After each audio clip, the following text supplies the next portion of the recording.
5ನೇ ತರಗತಿ ಈಗಾಗಲೇ 4 ಲೆಸನ್ ಮಾಡಿದ್ದೀವಿ. ಪೂರಕ ಪಾಠ 3 ಮಾಡಿದ್ದೀವಿ. ನಾವು ಪದ್ಯ ಭಾಗ ಹೋಗ್ತಾ ಇದ್ದೀವಿ. ಇವಾಗ ಮೊದಲನೇ ಪದ್ಯ ನಾವು ನಿಮಗೆ ವಿಡಿಯೋ ಮಾಡಿ ಕಳಿಸಿದ್ದೀನಿ. 2ನೇ ಪದ್ಯ ಸ್ವಾತಂತ್ರ್ಯದ ಹಣತೆ. 2ನೇ ಪದ್ಯ ಯಾವುದು? ಸ್ವಾತಂತ್ರ್ಯದ ಹಣತೆ. ಏನು ನಮಗೆ ಬಂದಿರುವಂಥ, ನಿಮಗೆ ಗೊತ್ತಿದೆ ಸ್ವಾತಂತ್ರ್ಯ ದಿನಾಚರಣೆ ನಾವು ಆಚರಿಸ್ತೀವಿ ಆಗಸ್ಟ್ 15. ಪ್ರತಿ ವರ್ಷ ನಾವೆಲ್ಲ ಸ್ಕೂಲಲ್ಲಿ ಆಚರಿಸ್ತೀವಿ. ಈ ವರ್ಷ ಕೋವಿಡಿಂದ ಏನಾಗಿದೆ, ನೀವು ಮನೆಯಲ್ಲೇ ನೋಡಿದ್ದೀರಿ. ನಾವು ಆದರೂ ಸಮೇತ ಝೂಮ್ ಆ್ಯಪಲ್ಲಿ ನಾವು ಆಚರಣೆ ಮಾಡಿದ್ವಿ ಅಲ್ವಾ. ಈ ಸ್ವಾತಂತ್ರ್ಯ ನಮಗೆ ಸಿಕ್ಕಿರುವಂಥ ಸ್ವಾತಂತ್ರ್ಯವನ್ನು, ಅದು ನಿಮಗೆ ಗೊತ್ತಿದೆ ಎಷ್ಟೋ ಪ್ರಾಣಗಳು ಹೋಗಿದೆ. ಅವರು ತ್ಯಾಗದಿಂದ ನಮಗೆ ಸ್ವಾತಂತ್ರ್ಯ ಸಿಕ್ಕಿರೋದು ಅನ್ನೋದು ನಿಮಗೆ ಗೊತ್ತಿದೆ. ಆ ಬಂದಿರುವಂಥ ನಮ್ಮ ಸ್ವಾತಂತ್ರ್ಯವನ್ನು ನಾವು ರಕ್ಷಣೆ ಮಾಡಬೇಕು. ಪದ್ಯದಲ್ಲಿ ಅದನ್ನೇ ಈಗ KS ನಿಸಾರ್ ಅಹಮದ್ ಅವರು ಬರೆದಿರುವಂಥ ಪದ್ಯ ಸ್ವಾತಂತ್ರ್ಯದ ಹಣತೆ. ನಮ್ಮ ದೇಶದ ಅಭಿವೃದ್ಧಿಗಾಗಿ ಸದಾ ನಾವು ದುಡಿತಾ ಇರಬೇಕು. ನಾವು ನಮ್ಮ ದುಡಿಮೆಯಿಂದ ದೇಶ ಏನಾಗುತ್ತೆ, ಅಭಿವೃದ್ಧಿ ಆಗ್ತದೆ. ಇವತ್ತಿನ ದಿವಸ ನಮ್ಮ ಭಾರತ ದೇಶ ಅಭಿವೃದ್ಧಿ ಹೊಂದುತ್ತಿರುವ ರಾಷ್ಟ್ರ, ಅಭಿವೃದ್ಧಿ ಹೊಂದಿರುವ ಅಲ್ವಾ, ಹೊಂದುತ್ತಿರುವಂತಹ ರಾಷ್ಟ್ರ. ನಾವು ದೇಶ ಬಂದಿರುವಂಥ ಸ್ವಾತಂತ್ರ್ಯವನ್ನು ಕಾಪಾಡ್ಕೊಳ್ಳೋದು ನಿಮ್ಮೆಲ್ಲರ ಫುಲ್ ಕರ್ತವ್ಯ ಆಗಿದೆ. ಯಾಕಂದರೆ ನಾವು ಕೇಳಿದ್ದೀವಿ, ನೋಡಿದ್ದೀವಿ, ನಾವು ಹಿಸ್ಟ್ರಿ ಓದಿದ್ದೀವಿ, ಎಷ್ಟು ಕಷ್ಟಪಟ್ಟರು, ಯಾರ್ಯಾರು ಜೈಲಿಗೆ ಹೋದರು, ಅಲ್ಲಿ ಎಷ್ಟು ಜನ ಬಲಿಯಾದರು, ಅಲ್ಲೇ ಏನಾಯಿತು ಅನ್ನೋದು ನಿಮಗೆ ಗೊತ್ತಿದೆ. ದೇಶಕ್ಕಾಗಿ ಹೋರಾಡಿದಂತಹ ಹುತಾತ್ಮರನ್ನು, ಅವರಿಗೆ ಗೌರವವನ್ನು ನಾವು ಸದಾ ಕೊಡಬೇಕು. ಈ ಮೂಲಕ ಅವರನ್ನು ನಾವು ನೆನೆಸ್ಕೊಂಡು ಸ್ಮರಿಸಬೇಕು ಅನ್ನೋದು ಈ ಪದ್ಯದಲ್ಲಿ ನಾವು ನೋಡ್ಬೋದು. ಮೊದಲನೇದಾಗಿ KS ನಿಸಾರ್ ಅಹಮದ್ ಇವರು ಕವಿ. ಈ ಪದ್ಯವನ್ನು ಬರೆದಂತಹ ಸ್ವಾತಂತ್ರ್ಯ ಹಣತೆ ಪದ್ಯವನ್ನು ಬರೆದಿರೋದು KS ನಿಸಾರ್ ಅಹಮದ್ ಇವರು. ಇದು ಚಿತ್ರ ನೋಡಿ, ಇವ್ರ ಕಾಲ ಎಷ್ಟನೇ ಇಸ್ವಿಯಲ್ಲಿ ಇವರು ಜನನ ಆಯಿತು. ಕವಿ ಕೊಕ್ಕರೆ ಹೊಸಳ್ಳಿ ಶೇಖ್ ಹೈದರ್ ನಿಸಾರ್ ಅಹಮದ್. ಏನು ಕೆ ಅಂದರೆ ಏನು? ಕೊಕ್ಕರೆ ಹೊಸಳ್ಳಿ ಶೇಖ್ ಹೈದರ್, ತಂದೆ ಹೆಸರು ನಿಸಾರ್ ಅಹಮದ್. ಓಕೆ, ಏನು ಕೊಕ್ಕರೆ ಹೊಸಳ್ಳಿ, ಅವರ ತಂದೆ ಹೆಸರು ಶೇಖ್ ಹೈದರ್, ಇವರ ಹೆಸರು ನಿಸಾರ್ ಅಹಮದ್. KS ನಿಸಾರ್ ಅಹಮದ್. ಅವರು ಹುಟ್ಟಿದ್ದು 5/2/1926 ಶಕ. 5/2/1936 ಇವರು ಜನನಾಗಿದ್ದರು. ಲಿಸನ್, KS ನಿಸಾರ್ ಅಹಮದ್, ಕಾಲ 5/2/1936. ಎಲ್ಲಿ ಹುಟ್ಟಿದ್ದು? ಬೆಂಗಳೂರು ಗ್ರಾಮಾಂತರ ಜಿಲ್ಲೆಯ ದೇವನಹಳ್ಳಿ. ಅವರು ಹುಟ್ಟಿದಂಥ ಸ್ಥಳ ದೇವನಹಳ್ಳಿ. ಬೆಂಗಳೂರು ಗ್ರಾಮಾಂತರ ಜಿಲ್ಲೆಯ ದೇವನಹಳ್ಳಿಯಲ್ಲಿ KS ನಿಸಾರ್ ಅಹಮದ್ ಹುಟ್ಟಿದ್ದು. ತಂದೆಯನ್ನು ನಾವಾಗಲೇ ಹೇಳಿದೆ, ಎಸ್ ಅಂದರೆ ಶೇಖ್ ಹೈದರ್. ಶೇಖ್ ಹೈದರ್ ಅನ್ನೋದು ಅವರ ತಂದೆಯ ಹೆಸರು. ತಾಯಿ ಹೆಸರು ಹಮೀದಾ ಬೇಗಂ. ಹಮೀದಾ ಬೇಗಂ ಭೂಗರ್ಭಶಾಸ್ತ್ರದಲ್ಲಿ ಪದವಿಯನ್ನು ಪಡೆದು ಬೆಂಗಳೂರು ವಿಶ್ವವಿದ್ಯಾನಿಲಯದಲ್ಲಿ ಅಧ್ಯಾಪಕರಾಗಿ ಸೇವೆಯನ್ನು ಪ್ರಾರಂಭಿಸಿದರು. ಇವರು ವೃತ್ತಿಯಲ್ಲಿ ಅಧ್ಯಾಪಕ ವೃತ್ತಿಯನ್ನು ಮಾಡಿದ್ರು. ಅಲ್ಲೇ ತಮ್ಮ ದುಡಿಮೆಯನ್ನು ಸೇವೆಯನ್ನು ಮಾಡಿರ್ತಾರೆ ಬೆಂಗಳೂರು ಯೂನಿವರ್ಸಿಟಿಯಲ್ಲಿ. ಇವರು ಮನಸ್ಸು ಗಾಂಧಿ ಬಜಾರು, ನೆನೆದವರ ಮನದಲ್ಲಿ, ನಿತ್ಯೋತ್ಸವ, ಸುಮೂರ್ತ ಮೊದಲಾದ ಕೃತಿಗಳನ್ನು ರಚಿಸಿದ್ದಾರೆ. ಇವರಿಗೆ ಮೇನ್ ಯಾವುದು? ನಾವು ನಿತ್ಯೋತ್ಸವ ಕೃತಿಯನ್ನು ಬರೆದಂತಹ ಕವಿ ಹೆಸರು ನಾವು ಸುಮಾರು ಸರಿ ಕೇಳಿರ್ಬೋದು. ಕನ್ನಡ ರಾಜ್ಯೋತ್ಸವದಲ್ಲಿ 1 ತಿಂಗಳು ನಾವು ಕ್ವಶನ್ಸ್ ಕೇಳಿದಾಗ ನಿತ್ಯೋತ್ಸವ ಇದು ಯಾವ ಕವಿಯ ಕೃತಿ ಅಂತ ಸುಮಾರು ಸರಿ ಕೇಳಿರ್ಬೋದು. ಒಂದೇದು ಮನಸ್ಸು ಗಾಂಧಿ ಬಜಾರು,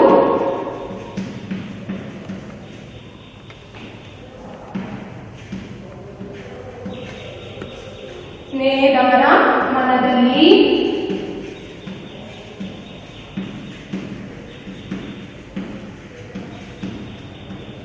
ಮೂರನೇದು ಇಂಪಾರ್ಟೆಂಟ್ ನಿತ್ಯೋತ್ಸವ.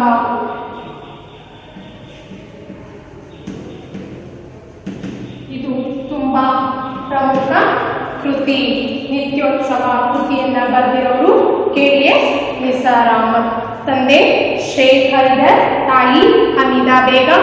ಇವ್ರ ಕಾಲ ಬಂದ್ಬಿಟ್ಟು 1936 1936ರಲ್ಲಿ. ಇವರು ಬೆಂಗಳೂರು ಗ್ರಾಮಾಂತರ ಜಿಲ್ಲೆಯ ದೇವನಹಳ್ಳಿಯಲ್ಲಿ ಇವರು ಜನನಾಗಿದ್ದು ಬೆಂಗಳೂರು ಯೂನಿವರ್ಸಿಟಿಯಲ್ಲಿ ಅಧ್ಯಾಪಕ ವೃತ್ತಿಯಲ್ಲಿ ಇವರು ಸೇವೆಯನ್ನು ಮಾಡಿದರೆ. ತುಂಬ ಸಾಹಿತ್ಯದಲ್ಲಿ ತುಂಬ ಆಸಕ್ತಿ ಉಳ್ಳಂತಹ ಕವಿ. ಅಷ್ಟೇ ಅಲ್ಲ, ಇಲ್ಲಿ ಬಂದಂಥ ಪ್ರಶಸ್ತಿ ಪಂಪ ಪ್ರಶಸ್ತಿ ಬಂತು, ನಾಡೋಜ ಪ್ರಶಸ್ತಿ ಬಂತು, ಕೇಂದ್ರ ಮತ್ತು ರಾಜ್ಯ ಸಾಹಿತ್ಯ ಅಕಾಡೆಮಿ ಪ್ರಶಸ್ತಿಗಳು ಇವರಿಗೆ ಲಭಿಸಿವೆ. ಕೇಂದ್ರ ಮತ್ತು ರಾಜ್ಯ ಅಕಾಡೆಮಿ ಪ್ರಶಸ್ತಿ, ಪಂಪ ಪ್ರಶಸ್ತಿ, ರಾಜ್ಯೋತ್ಸವ ಪ್ರಶಸ್ತಿ, ಹೀಗೆ ಹಲವಾರು ಪ್ರಶಸ್ತಿಗಳಿಗೆ ಇವರು ಭಾಜನರಾಗಿದ್ದಾರೆ. ಇದು ಇವರ ಪರಿಚಯ. ನಾವೀಗ ಏನು ಬರೆದಿದ್ದಾರೆ, ಈ ಪದ್ಯದಲ್ಲಿ ಏನಿದೆ, ನಾನು ಹೇಳಿದೆ ಯಾವಾಗ ಹೇಳಿದೆ, ನಮಗೆ ಸಿಕ್ಕಿರುವಂತಹ ಸ್ವಾತಂತ್ರ್ಯವನ್ನು ನಾವು ರಕ್ಷಣೆ ಮಾಡಬೇಕು, ಅವರಿಗೆ ತ್ಯಾಗ ಬಲಿದಾನವನ್ನು ಏನು ಕೊಟ್ಟಿದ್ದಾರೋ ಅವರನ್ನು ನಾವು ಇವತ್ತಿನ ದಿನ ಸ್ಮರಿಸ್ಕೋಬೇಕು, ಅದು ಈ ಪದ್ಯದಲ್ಲಿದೆ ಅನ್ನೋದನ್ನ ನಾನು ಹೇಳಿದೆ ಅಲ್ವಾ. ಮೊದಲನೇದಾಗಿ ಪದ್ಯವನ್ನು ಓದೋಣ. ಸದಾ ಉರಿಯುತ್ತಿರುವ ಹಾಗೆ ಸ್ವಾತಂತ್ರ್ಯದ ಹಣತೆ, ದುಡಿಮೆ ತೈಲವೆಳೆಯುತ್ತಿರಲು ಬಿಡುವಿಲ್ಲದ ಜನತೆ, ಎಂದು ಕುಂದಬಹುದು ಎಂಬ ತಾಯ್ನಾಡಿನ ಘನತೆ. ಮುಳ್ಳಿನಿಂದ ಹರಿವೆ ಬಿಡಿಸಿದಂತೆ ಬಂತೆ ಮುಕ್ತಿ, ಹುಲಿಯ ಬಾಯ ಮೇಯ ಕಸಿಯುವಂತೆ ಧೀರ ಶಕ್ತಿ, ಪಡೆಯಿತದನ್ನು ಜನತೆ ಬಾಳ ಬೆಸೆಯೇ ನಾಡ ಭಕ್ತಿ, ಸದಾ ಉರಿಯುತ್ತಿರುವ ಹಾಗೆ ಸ್ವಾತಂತ್ರ್ಯದ ಹಣತೆ. ಸ್ವಾತಂತ್ರ್ಯದ ಜೊತೆಗೆ ಬಂತು ಕೂಡಲಿಲ್ಲ ಗಳಿಕೆ, ವ್ಯಕ್ತಿ ವ್ಯಕ್ತಿ ಬೆವರ ಈರಿ ಮರವಾಗಿದೆ ಮೊಳಕೆ, ಮೇಲೇರಿದ ಹಾಗೆ ಭದ್ರಪಾಯ ಉಂಟು ಗೃಹಕ್ಕೆ, ಸದಾ ಉರಿಯುತ್ತಿರುವ ಹಾಗೆ ಸ್ವಾತಂತ್ರ್ಯದ ಹಣತೆ. ಸಾಗಿದಂತೆ ಸಲ್ಲುತ್ತಿರಲಿ ಸಾಧನೆಯೆಡೆ ಗಮನ, ಪ್ರಾಣವನ್ನೇ ಪಗಡೆಯಾಡಿದವರಿಗೆಮ್ಮನ ಮನ, ತಾಯ ನುಡಿಗೆ ದಿನವೂ ಏರುತ್ತಿರಲಿ ಹೂವುದವನ, ಸದಾ ಉರಿಯುತ್ತಿರುವ ಹಾಗೆ ಸ್ವಾತಂತ್ರ್ಯದ ಹಣತೆ. ಇದು ಈ ಪದ್ಯದಲ್ಲಿ 4 ಪ್ಯಾರ, ತುಂಬ ಚಿಕ್ಕ ಚಿಕ್ಕ ಪ್ಯಾರಾಗ್ರಾಫ್ ಲೈನ್ ಇದೆ. ಏನಿದೆ ಈ ಪದ್ಯದಲ್ಲಿ, ಏನಿದೆ ಮೀನಿಂಗ್ ನೋಡೋಣ. ಸದಾ ಉರಿಯುತ್ತಿರುವ ಹಾಗೆ ಸ್ವಾತಂತ್ರ್ಯದ ಹಣತೆ. ನಮ್ಮ ಸ್ವಾತಂತ್ರ್ಯ ಹಣತೆ ಏನು? ಹಣತೆ ದೀಪ ಅಲ್ವಾ. ಹಣತೆ ಅಂದ್ರೆ ಏನು? ದೀಪ. ನಮ್ಮ ಸ್ವಾತಂತ್ರ್ಯ ಅದು ಏನು? ದೀಪದಂತೆ ಯಾವಾಗಲೂ ಉರಿತಾ ಇರಬೇಕು, ಬತ್ತಿ ಹೋಗ್ಬಾರ್ದು. ಅದಕ್ಕೆ ನಾವು ನಮ್ಮ ದುಡಿಮೆಯನ್ನು, ನಾವು ಯಾವುದೇ ಕ್ಷೇತ್ರದಲ್ಲಾಗಿರ್ಬೋದು, ನಮ್ಮ ದುಡಿಮೆಯನ್ನು ತೈಲ ಅಂದರೆ ಎಣ್ಣೆಯನ್ನು ಹಾಕೋ ಮೂಲಕ ಅದು ಹಾರಿ ಹೋಗ್ದಂಗೆ ಕಾಪಾಡಬೇಕು, ಆ ರಕ್ಷಣೆ ಮಾಡ್ಕೊಳ್ಳೋದು ನಮ್ಮ ಕರ್ತವ್ಯ ಅನ್ನೋದನ್ನು ಮೊದಲೇ ಪ್ಯಾರದಲ್ಲಿ ನೋಡ್ತೀವಿ. ಸದಾ ಉರಿಯುತ್ತಿರುವ ಹಾಗೆ ಸ್ವಾತಂತ್ರ್ಯದ ಹಣತೆ, ದುಡಿಮೆ ತೈಲವೆರೆಯುತ್ತಿರಲು ಬಿಡುವಿಲ್ಲದ ಜನತೆ. ಎಲ್ಲ ಜನತೆ ಏನು ಮಾಡ್ತಿದ್ದಾರೆ? ಬಿಡುವಿಲ್ಲದೆ ಎನಿ ಕ್ಷೇತ್ರ, ರೈತರಾಗಿರ್ಬೋದು ಅಥವಾ ಉದ್ಯಮಿಯಾಗಿರ್ಬೋದು ಅಥವಾ ಯಾವುದೇ ಕ್ಷೇತ್ರದ ವ್ಯಾಪಾರಿ ಆಗಿರ್ಬೋದು, ಬಿಡುವಿಲ್ಲದೆ ನಾವು ದುಡಿಮೆಯನ್ನು ಮಾಡೋ ಮೂಲಕ ಆ ತೈಲ ಅಂದರೆ ದುಡಿಮೆಯನ್ನು ಮಾಡೋ ಮೂಲಕ ನಾವೇನು ಮಾಡಬೇಕು? ನಮಗೆ ಬಂದಂಥ ಸ್ವಾತಂತ್ರ್ಯವನ್ನು, ಸಿಕ್ಕಿರುವಂಥ ಸ್ವಾತಂತ್ರ್ಯ ರಕ್ಷಣೆ ಮಾಡಬೇಕು. ನಮ್ಮ ದೇಶವನ್ನು ಅಭಿವೃದ್ಧಿ ಈಗ ಆಗ್ತಾ ಇದೆಯಲ್ವ, ಅಭಿವೃದ್ಧಿ ಒಂದು ರೀತಿ ಅಭಿವೃದ್ಧಿಯಾಗಿರುವ ದೇಶ ಅನ್ನೋ ರೀತಿ ನಾವು ಮಾಡಬೇಕು. ಅಂದರೆ ನಾವು ಕೆಲಸ ಮಾಡುವ ಮೂಲಕ ನಮ್ಮ ದೇಶಕ್ಕೆ ಏಳಿಗೆಯಾಗಿ ನಾವು ದುಡಿಮೆ ಮಾಡುವ ಮೂಲಕ ನಾವು ಕಾಪಾಡಬೇಕು. ನಮ್ಮ ದೇಶ ಏಳಿಗೆಗಾಗಿ ದುಡಿಬೇಕು. ಎಂದು ಕುಂದಬಹುದು ಎಂಬ ತಾಯ್ನಾಡಿನ ಘನತೆ. ಕುಂದು ಬಾರದಂತೆ ನಮ್ಮ ದೇಶಕ್ಕೆ, ನಮ್ಮ ತಾಯ್ನಾಡಿಗೆ, ನಮ್ಮ ಭಾರತ ಮಾತೆಗೆ, ನಮ್ಮ ದೇಶಕ್ಕೆ ಕುಂದು ಬಾರದಂತೆ ನಾವು ನೋಡ್ಕೊಳ್ಳೋದು ನಮ್ಮೆಲ್ಲರ ಕರ್ತವ್ಯವಾಗಿದೆ ಅನ್ನೋದು ನಾವು ಮೊದಲನೇ ಪ್ಯಾರಾಗ್ರಾಫ್ ನೋಡ್ತೀವಿ. ಎರಡನೇದೇನು? ತೈಲ. ತೈಲ ಅಂದ್ರೇನು? ಎಣ್ಣೆ. ಏನು? ನಾವು ಸ್ವಾತಂತ್ರ್ಯವನ್ನ ಇಲ್ಲಿ ದೀಪಕ್ಕೆ ಹೋಲಿಸಿರೋದು ನೋಡ್ತಾ ಇದ್ದೀವಿ. ಸದಾ ಉರಿತಾ ಇರಬೇಕು ದೀಪ, ಅದು ಹಾರದಂತೆ ನೋಡಿಕೊಳ್ಳೋದು ನಮ್ಮೆಲ್ಲರ ಕರ್ತವ್ಯ. ದುಡಿಮೆ ಎನ್ನುವ ತೈಲವನ್ನು ನಾವು ಹಾಕುವ ಮೂಲಕ ನಾವು ಬಿಡುವಿಲ್ಲದೆ ನಾವು ದುಡಿತಾ ಇರಬೇಕು. ನಮ್ಮ ದೇಶದ ಅಭಿವೃದ್ಧಿಗಾಗಿ ನಾವು ದುಡಿದು ನಮ್ಮ ದೇಶವನ್ನು ಅಭಿವೃದ್ಧಿಗೊಳಿಸಬೇಕು ಅನ್ನೋದು ನಾವು ಮೊದಲನೇ ಪ್ಯಾರದಲ್ಲಿ ನೋಡಿದ್ವಿ. ಮುಳ್ಳಿನಿಂದ ಹರಿವೆ ಬಿಡಿಸಿದಂತೆ ಬಂದೆ ಮುಕ್ತಿ. ಏನು ಅರಿವೆ? ಅರಿವೆ ಅಂದ್ರೆ ಏನು? ಬಟ್ಟೆ ಅಲ್ವಾ.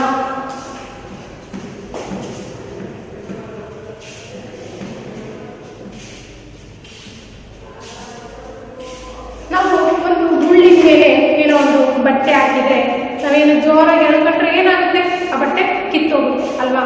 ಈ ಮುಳ್ಳಿನ ಮೇಲೆ ಅರಿವೆ ಯಾವ ರೀತಿ ನಾವು ನಿಧಾನಕ್ಕೆ ತಕ್ಕೊಳ್ತೀವೋ ಆ ರೀತಿ ನಮಗೆ ಅಷ್ಟು ಕಷ್ಟದಿಂದ ನಾವು ಸ್ವತಂತ್ರವನ್ನು ಪಡ್ಕೊಂಡಿರೋದು ನಿಮಗೆ ಗೊತ್ತಿದೆ. ನಾವು ಸುಮಾರು ಸರಿ ಹೇಳಿದ್ದೀವಿ, ಸ್ವಾತಂತ್ರ್ಯಕ್ಕಾಗಿ ಎಷ್ಟೋ ಹುತಾತ್ಮರಾಗಿದ್ದಾರೆ, ಮರಣ ಹೊಂದಿದ್ದಾರೆ, ಎಷ್ಟೋ ವರ್ಷಗಳ ಕಾಲ ಉಪವಾಸ ಮಾಡಿದ್ದಾರೆ, ಜೈಲು ವಾಸವನ್ನು ಅನುಭವಿಸಿದ್ದಾರೆ.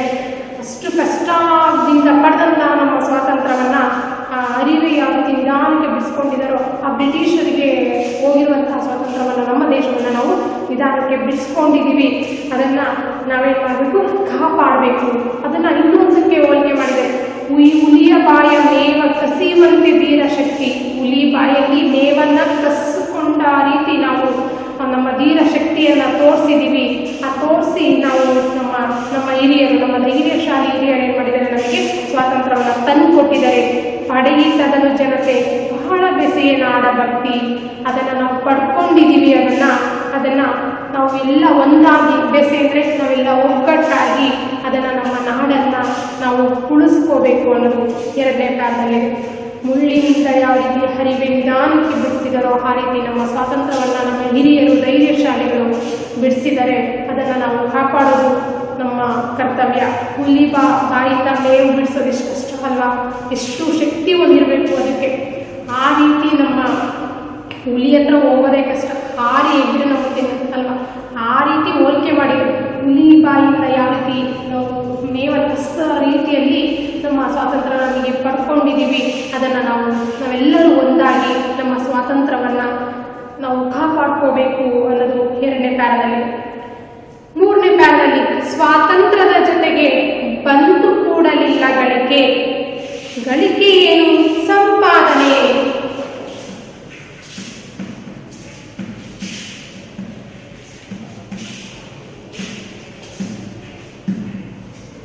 ಸ್ವಾತಂತ್ರ್ಯ ನಮಗೆ ಸಿಕ್ಕಿದೆ, ಎಲ್ಲ ಸಂಪತ್ತು ನಮಗೆ ಸಿಕ್ಕಿದೆ, ನಮಗೆ ಸ್ವಾತಂತ್ರ್ಯ ಸಿಕ್ತು ಅಲ್ವಾ.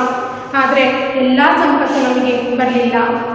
ಅವರು ದೇಶವನ್ನು ಏನು ಬ್ರಿಟಿಷರು ಬಂದು ಎಲ್ಲ ದೋಚ್ಕೊಂಡು ಹೋಗಿದ್ರಲ್ಲ, ಅದು ನಮಗೆ ಸಿಗಲಿಲ್ಲ.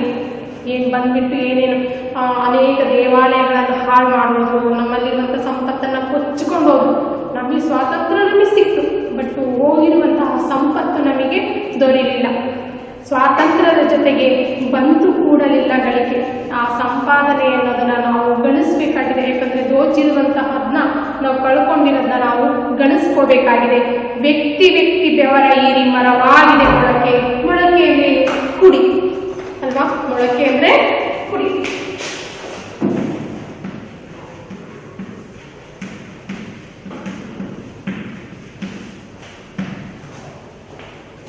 ವ್ಯಕ್ತಿಗಳು ಬೆವರನ್ನು ಹೀರಿ, ನಾವು ಬೆವರನ್ನು ಬಿಟ್ಬಿಟ್ಟು ನಾವು ಸಂಪಾದನೆ ಮಾಡಬೇಕು. ಅದನ್ನೆಲ್ಲ ನಾವು ಮತ್ತೆ ಗಳಿಸ್ಬೇಕು.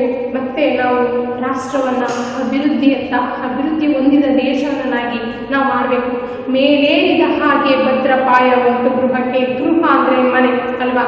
ನಾವು ಒಂದು ಮನೆ ಕಟ್ಟುವಾಗ ಮೊದಲಿಗೆ ಪಾಯ ಅಂದ್ರೇನು? ಬುನಾದಿ. ನಾವು ಬೇಸ್ಮೆಂಟ್ ಅಂತ ಹೇಳ್ತೀವಪ್ಪ. ನಾವು ಈಗ ನಿಮಗೂ ಗೊತ್ತಿದೆ, ಒಂದು ಮನೆ ಕಟ್ತೀವಿ ಅಂದರೆ ಬೇಸ್ಮೆಂಟ್ ತುಂಬ ಮುಖ್ಯ ಅಲ್ವಾ. ಬೇಸ್ಮೆಂಟು ನೀವೆಷ್ಟು ಗಟ್ಟಿಯಾಗಿ ನೀವು ಮಾಡಿರ್ತೀವೋ ಮನೆ ಅಷ್ಟು ಚೆನ್ನಾಗಿ ತುಂಬ ವರ್ಷಗಳ ಕಾಲ ಅದು ಇರುತ್ತೆ. ಅಂದರೆ ಬುನಾದಿ. ಪಾಯ ಅಂದರೆ ಬುನಾದಿ.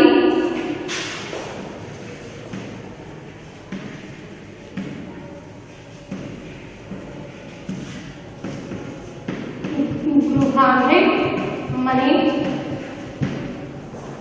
ಇಲ್ಲಿ ನಮಗೆ ವ್ಯಕ್ತಿಗಳು ತಮ್ಮ ಮೇಲೆ ಬೆವರನ್ನ ಈರಿ ಸಂಪಾದನೆ ಮಾಡಬೇಕು. ಹೋಗಿರುವಂತಹ ಸಂಪತ್ತು ನಮಗೆ ಮತ್ತೆ ಬರಬೇಕು. ಮೇಲೇರಿದ ಹಾಗೆ ಭದ್ರ ಹಳಿಪಾಯ ಆಗಬೇಕು. ಮೇಲೆ ಹೋಗ್ಬೇಕು, ಇನ್ನೂ ಅಭಿವೃದ್ಧಿ ಆಗಬೇಕು ಅಂದರೆ ಇಲ್ಲಿ ಬುನಾದಿ ಅತಿ ಮುಖ್ಯ ಆಗಿರುತ್ತೆ. ಅಂದರೆ ಹೆಚ್ಚು ಸಾಧನೆ ಮಾಡಬೇಕು ಅಂದರೆ ನಮ್ಮ ಸ್ವಾತಂತ್ರ್ಯವನ್ನು ನಾವು ಉಳಿಸ್ಕೋಬೇಕು, ನಾವು ಅದನ್ನು ಬೆಳೆಸಬೇಕು. ಅದನ್ನು ನಾವು ಇದ್ದರೆ ತಾನೇ ನಾವು ಸ್ವತಂತ್ರವಾಗಿ ನಾವೇನಾದರೂ ಮಾಡೋಕ್ಕೆ ಸಾಧ್ಯ. ಅದು ಇಲ್ಲ ಅಂದಿದ್ರೆ ಅಲ್ವಾ, ಹಿರಿಯರು ನಮಗೆ ಅದನ್ನು ಕೊಟ್ಟು ಹೋಗಿದ್ದಾರೆ, ನಾವು ಅದನ್ನು ಉಳಿಸ್ಕೋಬೇಕು, ಅದನ್ನು ನಾವು ಇನ್ನೂ ಬೆಳೆಸಬೇಕು ಅಂದರೆ ನಮ್ಮ ದೇಶವನ್ನು ಅಭಿವೃದ್ಧಿಯತ್ತ ನಾವು ತಗೊಂಡು ಹೋಗ್ಬೇಕು ಅನ್ನೋದು 3ನೇ ಪ್ಯಾರದಲ್ಲಿ ನೋಡೋದು. Last para. ಸಾಗಿದಂತೆ ಸಲ್ಲುತ್ತಿರಲಿ ಸಾಧನೆಯಡೆ ಗಮನ. ಪ್ರಾಣವನ್ನೇ ಪಗಡೆಯಾಡಿದವರಿಗೆ ನಮನ. ನಮನ ಅಂದರೆ ನಾವು ಕೊಟ್ಟಂಥ, ನಮಗೆ ಹಿರಿಯರು ಕೊಟ್ಟಂಥ ಸ್ವಾತಂತ್ರ್ಯವನ್ನು ನಾವು ಅವರಿಗೆ ವಂದನೆ ಮಾಡುವ ಮೂಲಕ, ಅವ್ರಿಗೆ ಥ್ಯಾಂಕ್ಸ್ ಹೇಳೋ ಮೂಲಕ, ಅವ್ರು ನೆನೆಸ್ಕೊಳ್ಳೋ ಮೂಲಕ, ಮೊದಲನೇದಾಗಿ ಅವ್ರು ಸ್ಮರಿಸ್ಕೊಳ್ಳೋ ಮೂಲಕ, ಇವತ್ತಿನ ದಿನ ಅವ್ರು ಸ್ಮರಿಸ್ಕೋಬೇಕು, ನೆನೆಸ್ಕೊಳ್ಳೋ ಮೂಲಕ ನಾವು ಅವರಿಗೆ ನಮನವನ್ನು ಸಲ್ಲಿಸಬೇಕು. ತಾಯಿಯ ಮುಡಿಗೆ ದಿನವೂ ಏರುತ್ತಿರಲಿ ಹೂವುದವನ. ನಮ್ಮ ತಾಯಿಗೆ, ನಮ್ಮ ಭಾರತಾಂಬೆಗೆ ಪ್ರತಿದಿನ ನಾವು ಹೂವನ್ನು ಏರಿಸೋ ಮೂಲಕ ಅವರಿಗೆ ನೋಡ್ಕೋಬೇಕು, ಅವಳನ್ನು ಬೆಳೆಸಬೇಕು ಅನ್ನೋದು ನಾವು ನೋಡಿದ್ವಿ. ಸಾಗಿದಂತೆ ಸಲ್ಲುತ್ತಿರೋದು, ನಮ್ಮ ಸಾಧನೆಯಡೆಗೆ ನಮ್ಮದು ದಾರಿ ಹೋಗಬೇಕು. ಪ್ರಾಣವನ್ನು ಒಂದು ಪಗಡೆ ಅಂದರೆ ಒಂದು ಬಗೆಯ ಆಟಕ್ಕೆ ನಾವು ಪಗಡೆ ಅಂತೀವಿ.